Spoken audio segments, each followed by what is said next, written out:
5 मरतबा कौमी असम्बली पहुंचे, वजीर रहे, लेकिन फिर भी ज़िया-उल-हक साहब का हादसे को अभी तक क्लियर नहीं कर सके। पहला कमीशन हमारे कहने पे बना, दूसरा हमारे कहने पे बना, जुडिशल कमीशन हमारे कहने पे बना। जब हमने 17 अगस्त को जब मियाँ साहब ने पीपल्स पार्टी की ऐसी तैसी फेरी थी, वहाँ खड़े हो गए जलसा के मैदान पे, जो तकरीर कभी सुन लेना। जी जी, बड़ी मशहूर तकरीर है। वहाँ खड़े होकर हमने कहा कि अगर जुडिशल कमीशन नहीं बनेगा हम साथ नहीं चलेंगे हुकूमत के। उधर ही उसके बाद अगले दिन जुडिशल कमीशन बना।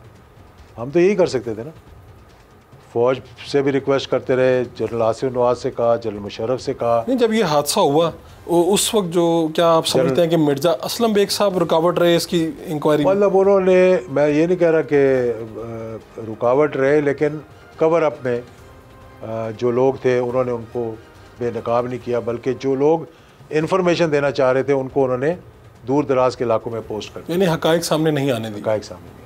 आप क्या समझते हैं कि आपने तो अभी एक बयान दिया और पूरे मुल्क में तहलका मच गया, आपने सिटिंग प्राइम मिनिस्टर के बारे में कह दिया कि वो कार की डिग्गी में बैठ के जाते हैं और मुलाकातें करते हैं GHQ में जाकर। अब डिग्गी का मतलब ये नहीं है कि वो डिग्गी के अंदर छुप के जाते हैं। डिग्गी का मतलब ये था पिछली सीट कह लें, छुप के कह लें, नीचे होकर चेक, यानी कि नजर नहीं आना चाहते। नजर नहीं आना चाहते। जाहिर बात है, पाकिस्तान के अंदर सियासतदान छुप के ही जाते हैं।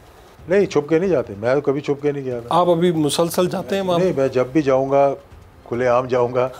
अगर मैं ये है कि मैं उसका ये नहीं बताऊंगा कि मैं मिल कर आया हूँ, वो तो अच्छा नहीं लगता। अगर लेकिन आप कहते हैं कि मैं बड़े बावकार अंदाज में सीट पे आगे बैठ के इस तरह से जाता हूं। कभी खुद गाड़ी चला कर भी गया हूँ। अच्छा। परवेज़ मुशर्रफ को मिलने उनके पोर्च में गाड़ी खड़ी रही है मेरी, जब वो चीफ ऑफ आर्मी स्टाफ थे। ये इन्फॉर्मेशन किसने दी कि शहबाज शरीफ साहब मलिक अहमद खान की कार में इस तरह से? ये कोई छुपी हुई तो नहीं है, एक दफ़ा थोड़ी गए, 3 दफ़ा गए थे। 3 दफ़ा गए? आप फिर इस बयान पे माजरत भी कर लिया आपने बाद में? नहीं, मैंने माजरत नहीं की। मैंने कहा क्योंकि बस वो एक ऐसा वो आ गया था, इस पे रद्द-ए-अमल आ गया था।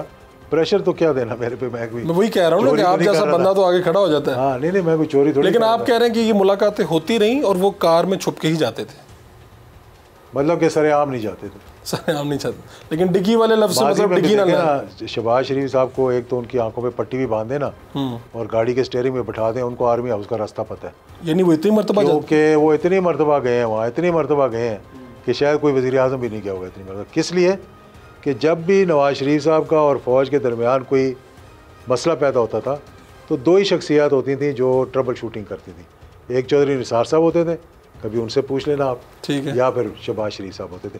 और शहबाज शरीफ साहब को हमेशा ये समझा जाता था कि ये इस्टेब्लिशमेंट की राइट साइड पर रहने देते। जब नवाज शरीफ साहब को सख्त गुस्सा होता था या कोई तलखी होती थी या डिफरेंसेस हो जाते थे तो शहबाज शरीफ साहब थे जो जाके, यानी शहबाज शरीफ साहब इस्टेब्लिशमेंट के पक्के आदमी हैं। वो कभी पक्के तो मैं नहीं कह सकता, लेकिन वो समझदार हैं इस मामले में और उनको पता है कि ये लड़ाई लड़ने से नुकसान ही होगा, फ़ायदा नहीं।